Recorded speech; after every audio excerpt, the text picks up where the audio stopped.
Buenas tardes con todos y todas. El día de hoy tenemos el agrado de contar con la presencia del doctor César Landa, profesor de la Pontificia Universidad Católica del Perú y expresidente del Tribunal Constitucional. A nombre de la Asociación Foro Académico y del Portal Jurídico Partenón, estamos muy agradecidos con contar con su presencia, doctor. El tema que vamos a discutir el día de hoy, pues, es la educación en el marco del estado de emergencia. Es por ello que como pregunta principal tenemos, ¿las clases virtuales vulneran o afectan el derecho a la educación y en qué medida? La realidad de la emergencia sanitaria que se ha declarado por la pandemia, al no haber una vacuna, y como consecuencia la declaratoria de los estados de emergencia del artículo 137, numeral 1, ha dificultado o impedido que las personas puedan transitar y reunirse como corresponde en la labor educativa presencial a nivel básico y también a nivel superior, de modo tal de que brindar el derecho a la educación, que es un derecho y un deber, ¿no?, que la Constitución consagra, y que además en el ámbito de lo público el Estado tiene la obligación de brindarla gratuitamente a nivel básico, ha generado entonces que se trate de implementar una educación a distancia que en los niveles primario y secundario se ha iniciado a nivel del sistema de la teleeducación de manera muy experimental, ¿no? Por cuando no han estado preparados los profesores, ni el sistema educativo, ni los alumnos a recibir ese tipo de educación, pero también en algunos sistemas privados de educación primaria o también en la superior, con dificultades, se ha iniciado la educación a distancia, la educación virtual, que algunas universidades privadas ya tenían implementado el sistema y venía funcionando parcialmente, sin perjuicio de la presencial, y otras, como el caso de la Universidad Católica, que ha tenido que implementar la plataforma para hacerlo de manera generalizada en educación virtual. La comparación de educación virtual con la presencial, obviamente que hay diferencias, tanto negativas, pero también algunas positivas, ¿no?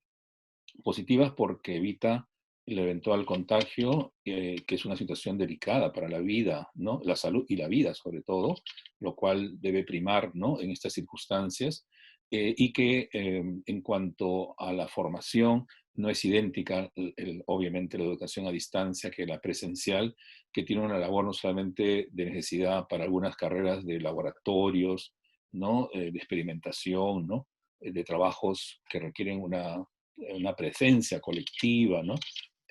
Pero sí, por otro lado, puede haber también unas ventajas del uso de esta herramienta que potencializa el acceso a la información y que también en el ámbito laboral, dado que se desarrolla también el trabajo digital, prepara, ¿no?, al alumno, a la alumna a poder no solamente ya realizar labores de aprendizaje, sino también de prácticas y eventualmente de qué servirá para el futuro de una economía digitalizada, ¿no? Ok, doctor. Entonces, ¿podríamos afirmar que la vulneración al derecho a la educación estaría afectando el proyecto de vida del niño o adolescente? Yo creo que como toda limitación al ejercicio regular de un derecho, en este caso la educación, sobre todo de los menores, que niños y adolescentes, niñas, ¿no?, que están en educación básica, con las limitaciones de un sistema público para llevar a cabo una educación en los niveles de calidad que corresponde, tiene que pasar por un test, ¿no? Porque esta medida limitativa que se justifica para evitar contagios, decía, ¿no?, a la salud y a la vida, tiene que tomar una medida que sea adecuada, ¿no?, en torno a la protección de la salud, pero realizar la educación. Y el sistema educativo a distancia, claro, el que actualmente se implementa, no tiene pues los recursos suficientes porque no todos tienen un televisor, inclusive en las zonas rurales o no hay señal, ¿no? O de pronto habiendo señal, eh, la televisión pública no alcanza, ¿no?, en todo el país, y sino más bien la televisión privada, que es el modelo televisivo de educación como negocio que se ha impartido, y las televisiones privadas no aportan, ¿no?, sino una hora nada más al día, y no generan precisamente lo que manda el artículo 14 de la Constitución, que los medios de comunicación contribuyen a la educación y a la cultura del país, ¿no? Con lo cual Creo que es un déficit estructural el hecho de que no puede haber, como cuando un presidente lanza un mensaje a la nación, todas las cadenas de televisión públicas y privadas se ponen al servicio sin costo. Creo que en esta tarea educativa de la educación primaria y secundaria también se requiere, ¿no?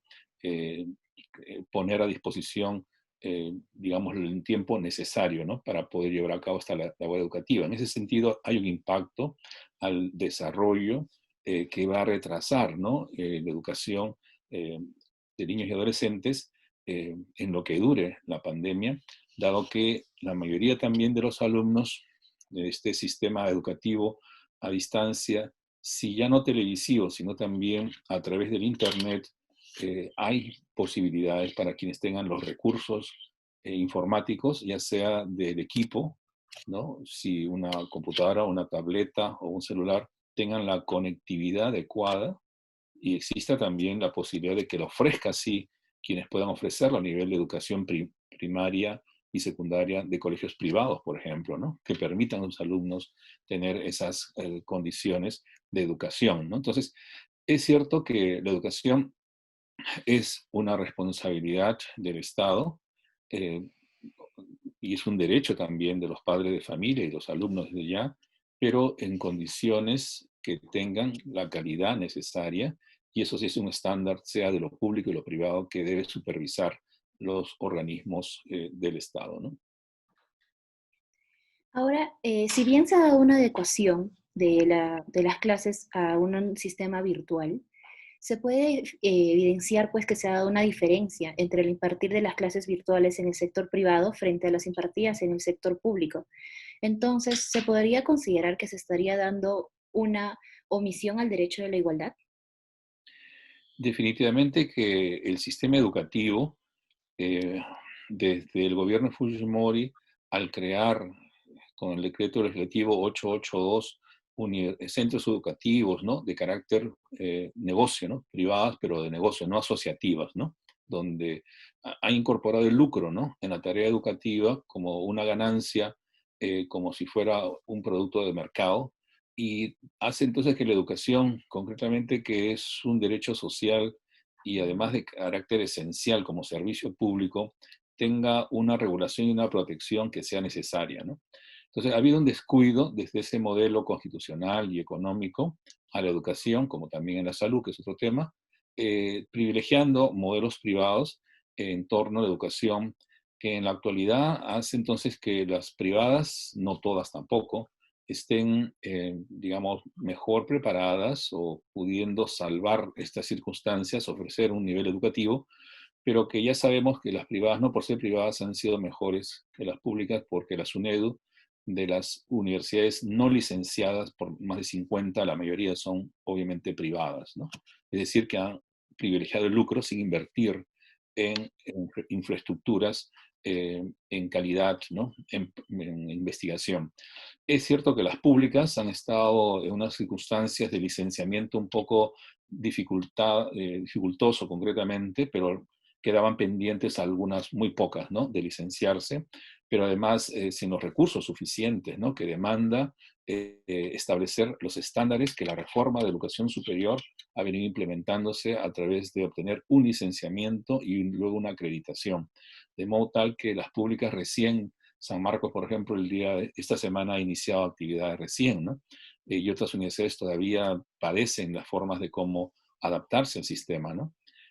Pero en todo caso, se abre la brecha, yo creo que sí, entre la educación privada y la educación pública, pero una brecha que en buena hora, estableciendo estándares básicos de calidad educativa, están partiendo del mismo nivel, ¿no? Unas con más retraso, las públicas y las privadas, pero no como antes, donde no se partía del mismo nivel de licenciamiento, sino simplemente a veces de falseamiento, ¿no?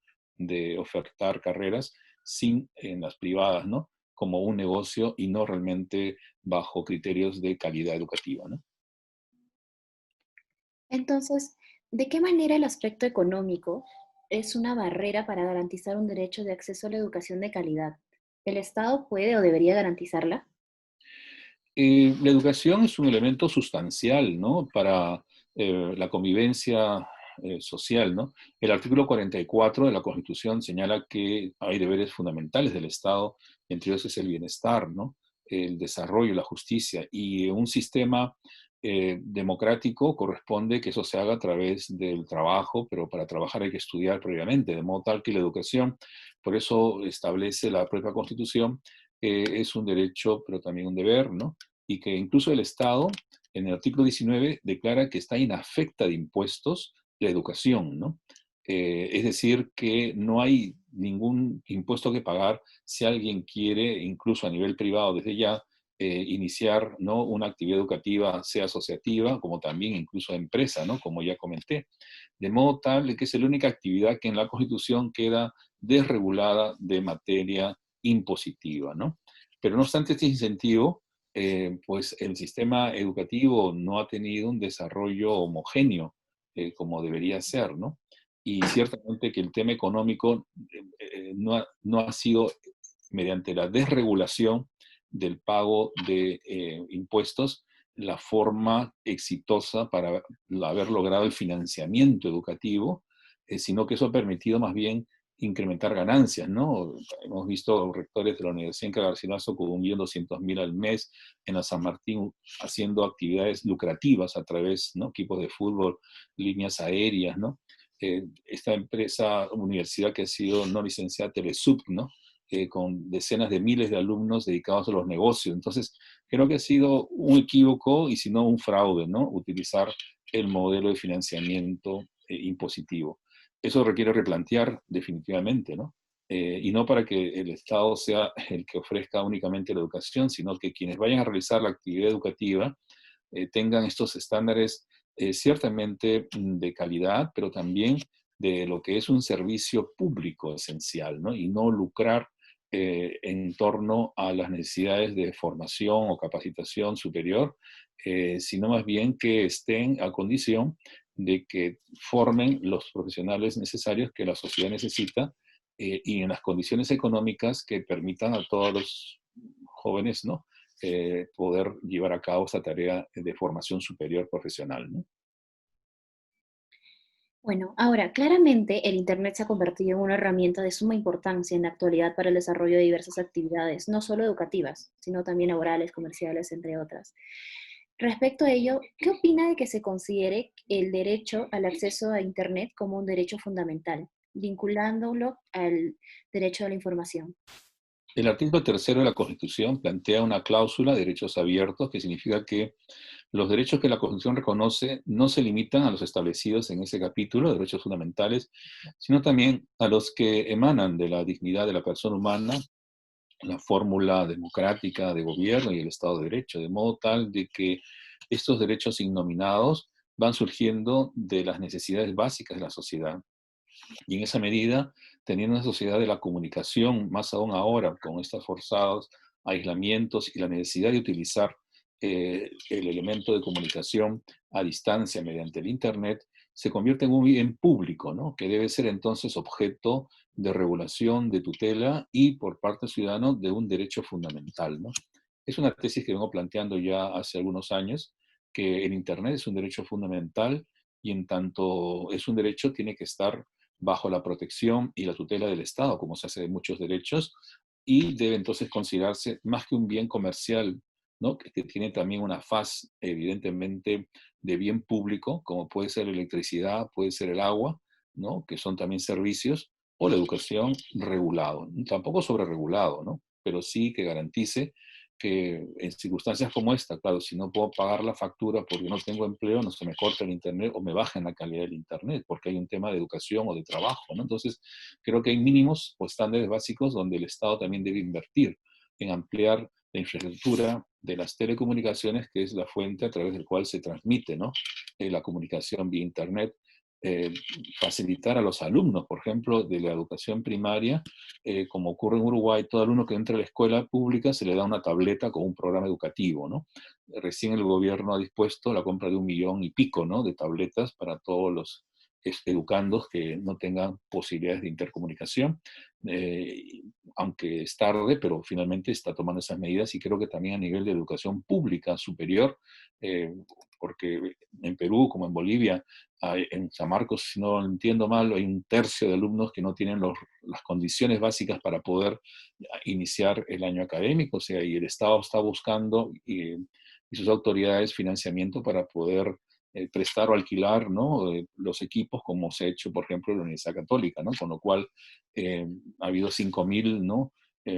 Digamos, pedidos, ¿no? De ayuda en la universidad, no solamente además de alumnos, sino también de profesores administrativos para poder llevar a cabo la labor educativa. Entonces, si eso es una asociación privada, creo que el Estado con mayor razón tiene un deber en la educación de brindar todas esas condiciones para que no se restrinjan, ni menos aún se elimine el derecho a la educación, que es un derecho humano fundamental, ¿no? Gracias, doctor. ¿Y usted también considera que existe una colisión entre el derecho a la salud y a la educación frente a la suspensión de las clases presenciales? ¿Y cuál primaría? A ver, si entiendo bien, eh, los derechos que mencionas son derechos relacionales, ¿no? Ujú. Porque si son derechos de educación de niños que en su momento van sin alimentos porque, claro, el nivel de aprendizaje se afecta, ¿no? Desde ya que en este caso también lo mismo ocurre si es que no hay alimentos suficientes por ser familias pobres con una educación básica, que nivel de aprendizaje, más aún de la escasez de equipos, seguramente, aunque se le brinde, ¿no? Una tablet, ¿no? Entonces, eh, yo diría más bien que son derechos complementarios, ¿no? El derecho a la educación y la salud, ¿no? Porque además creo que la salud preventiva es la mejor garantía, ¿no? De poder tener una educación que no tenga riesgos de salubridad, ¿no? Y no solamente por esta pandemia, sino en general, pero eso también es un tema económico, porque lavarse las manos regularmente requiere que hay que tener agua, ¿no? Y un tercio de la población del Perú no tiene ese recurso a la mano, ¿no? De modo tal de que la salud y la educación es un binomio que requiere, evidentemente, que el Estado la garantice directa o indirectamente, ciertamente, ¿no? Ya sea también por los privados, ¿no? Y desde otro punto de vista, desde el punto de vista del derecho educativo, también la formación educativa requiere una educación sanitaria, ¿no? Preventiva o reparadora, ¿no? De aprender a cuidar la salud, ¿no? No solamente para estos casos, como repito, ¿no? De modo tal de que el tema y problema es que la salud, al igual que la educación, ha sido privatizada y en las empresas prestadoras de salud, por ejemplo, eh, claro, a través de sistemas de financiamiento de compañías de seguros, ¿no? RIMAC u otras más, ¿no? Positiva, etcétera. Y en el sistema de clínicas privados, que por ejemplo hoy pueden estar cobrando 10.000 soles diarios, ¿no? Por internarse en una cama de cuidados intensivos y que el tratamiento para el COVID dura 5 días, con lo cual hay que hacer depósitos de 40.000 soles.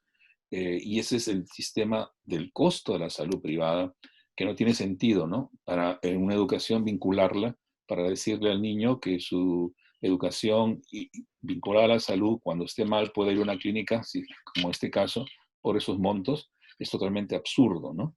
En ese sentido, la salud pública ha tenido estos problemas de financiamiento, de un problema estructural del modelo, ya decía en la respuesta a las primeras preguntas, que dificulta entonces una educación adecuada en materia sanitaria, porque sería decirle, tiene salud, pero cuando vaya ese niño o ese adolescente acompañando a su abuelo, a su padre, a un sistema público de la salud, tendrá que hay cola o no hay sitio, ¿no? Para ni una cama o una emergencia. Entonces, ese falseamiento de la educación en materia de salud no puede, obviamente, existir en nuestro medio, sino tiene que haber una consistencia entre lo que se enseña y lo que existe en la realidad, ¿no? De modo tal de que eso requiere reformas también en el sistema sanitario público desde ya y de experiencia que estamos pasando, creo que debería servir, ¿no?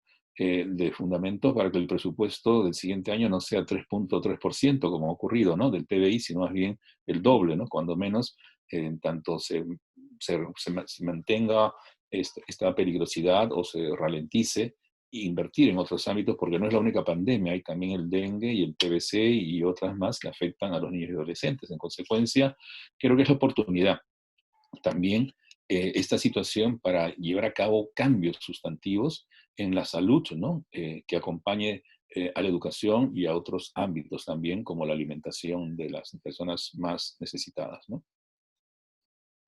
Muchas gracias, doctor. Y para finalizar, ¿cuál es el rol que debería tener el Estado para el alumnado con necesidades educativas especiales? Bueno, la Constitución ha establecido también en el artículo 7, ¿no? La protección de las personas con lo que se ha denominado en la cuestión discapacidades, ¿no? Y el Estado, en el artículo 4, también protege especialmente a las personas en vulnerabilidad, ¿no? Si niños, madres o ancianos, y más aún si están en estas condiciones de discapacidad, que la Constitución también reconoce una protección y un sistema educativo especial, ¿no? Entonces, yo creo que en las situaciones de crisis, las personas más vulnerables no deben ser los más afectados, ¿no? Porque a veces, como se dice gruesamente, en situaciones límites se rompe la cuerda por el lado más débil, ¿no? Pero precisamente si hay una crisis, a quienes más se debe proteger es a los que están con menos capacidad de poder protegerse, ¿no? Y en este caso, a las personas con habilidades especiales o discapacidades en el sistema educativo, en el cual debería haber una mayor, digamos, con un enfoque de derechos fundamentales y de grupos vulnerables, como dispone la Comisión o la Corte Interamericana, establecer sistemas y protocolos, ¿no?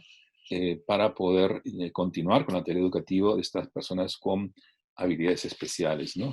Será un tema técnico, ciertamente, será un tema de disponibilidad, pero el sistema educativo, que está regido por normas de la Ley General de Educación y también por el sistema del Pacto Internacional de los Derechos Económicos y Sociales y las observaciones generales de su comité, establecen que debe haber 4 requisitos para todo sistema educativo.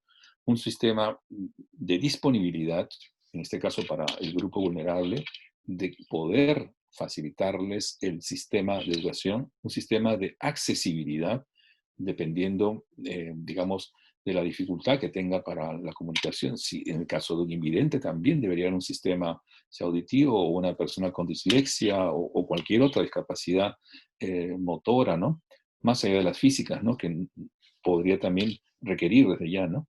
Un criterio también de aceptabilidad, es decir, tiene que haber un criterio de no discriminación, ¿no? Para poder garantizar el tema educativo y un sistema de calidad, que no porque hay un sistema diferente tenga que tener menos capacidades, sino un sistema de calidad. Yo creo que esos 4 elementos, concretamente, de disponibilidad, accesibilidad, ¿no?